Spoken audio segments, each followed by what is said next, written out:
thug nigga from the trenches, never had a heart. Drug dealer, contract killer, lawyer from the start. I put that dope dick down on short, I've been serving raw. They say I'm pussy and they say I'm fake, but I say I'm all who you say I am. Yeah, yeah, yeah.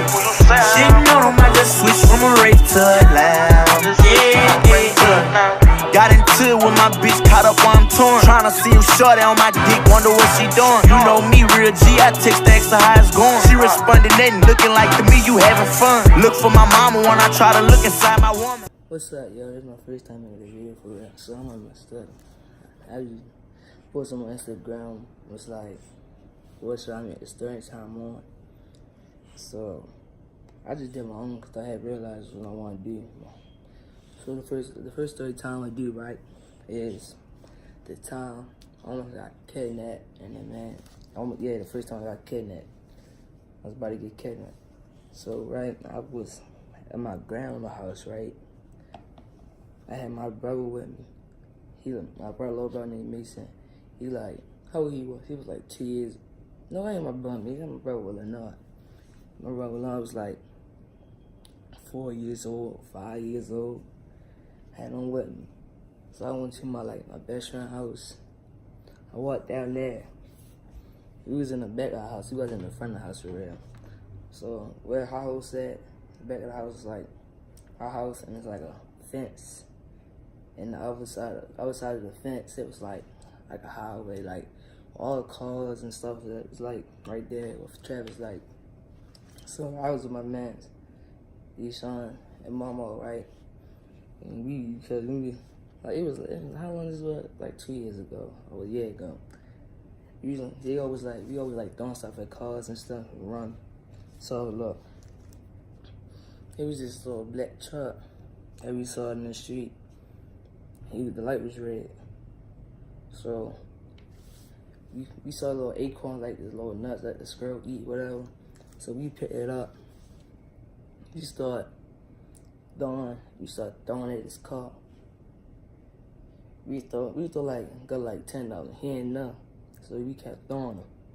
He came out the car. Right, I'm trying to figure out, but I'm trying to remember. He got the car. He started looking around. So he saw us. He asked us, we was throwing stuff at his car. So my homeboys, right, they ran. They was already gone. When they saw me on the car and they was gone. They wasn't coming back or nothing. They was gone. I was being dumb. I was dumb, right, because I had my little brother with me. I knew I should never did because I had my little brother with me. And I knew I couldn't get away. So, yeah. I saw my little brother, right, I had ran. After they ran, when he started coming around the fence. So I run around the corner, right? Even though I was out of breath, breathing real hard and all that.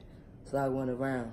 So I sat down, right, on the front of that porch, like 2 doors down. Sat down, right.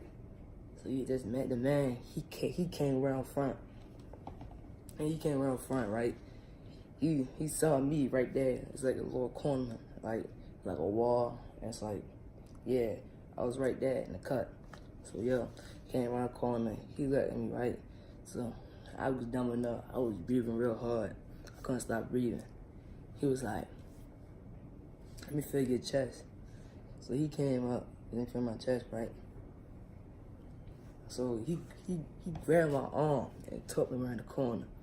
And he was like, the black truck was still in the street. He told the black truck, right, he said, come around the corner. Like, come right there so he can put me in the car. So the car came around. It was a black truck. So the truck came around, he parked. So I don't know who was in there. I didn't see who was in there. He opened the back door, right? He opened the back door, and then he saw a man was like, you know him, just know this little nigga because I'm ready to whip him. So he said, so he ready to whip me. The man I was crying, yo. I had tears coming out my eyes because I was so scared. So yeah, the man was like, I don't know you. I was like, how you know me? And so many times you see me on the block, you always see me, right? You see me all the time. I with your little nephew, whoever he is, a little nephew or son. So he walked up and said, no. He grabbed me, tried to put me in the trunk. I was still crying. When he grabbed me, right, he had my street like this. So I had got out of my street and straight ran. I was scared. I was crying and all that. And the thing is, I forgot all about my little brother. My little brother was still right there where the man was at. So yeah, I ran to my grandma's house. I was crying. My grandma and my mother was in there. I was crying real hard. I didn't know what to do. So my mother, what happened? She was like, she said it kept you, that you should never did that. She said, and all that. I was crying and stuff. She was like, what happened, all that. So she was like, big little bro. I was like, my God. My mom was like, oh my God, she really ready to go on where my little brother was at.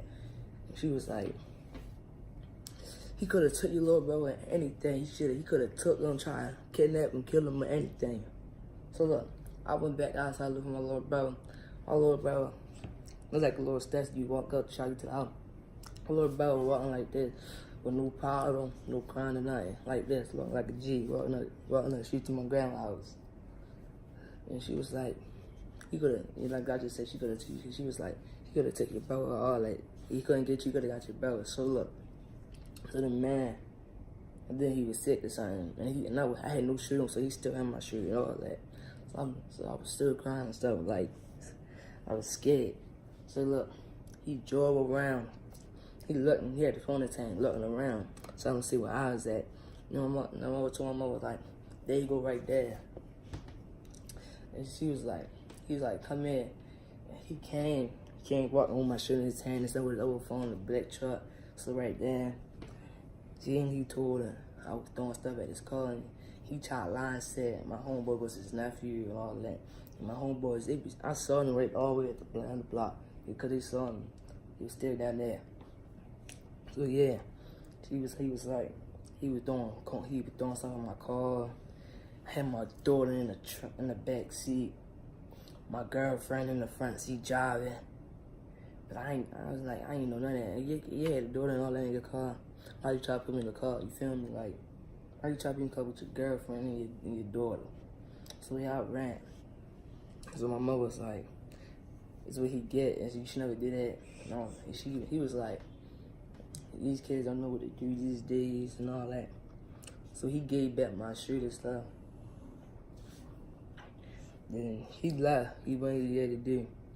So what happened after that? So my mother was like, you should never do that, that's what you get. And she was like, she should whip me and all that. I was so scared. I didn't know what to do. So look, like after 10 minutes, 20 minutes, I went back outside. The lady was like, what? The lady was calling me out, the old lady was calling me her cousin. She was like, what happened and all that. I ain't seen nothing because I was really, yeah, damn. I went back around back where the everybody was at.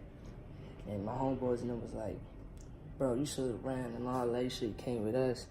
I was like, I couldn't do all that. I had my little brother with me and I didn't want to leave my little brother for real. But I had forgot when he had took me. So yeah. That's the whole story time. How do YouTubers be? Like and subscribe and all that, comment and all that. And shout me out, bro. I'm ready to hit 40 subscribers for real. You should shout me out and all that. So, yeah, that's it. You can, y'all should make my next story time in my next video. Y'all should make my next story time be. So, see you little niggas later. Peace.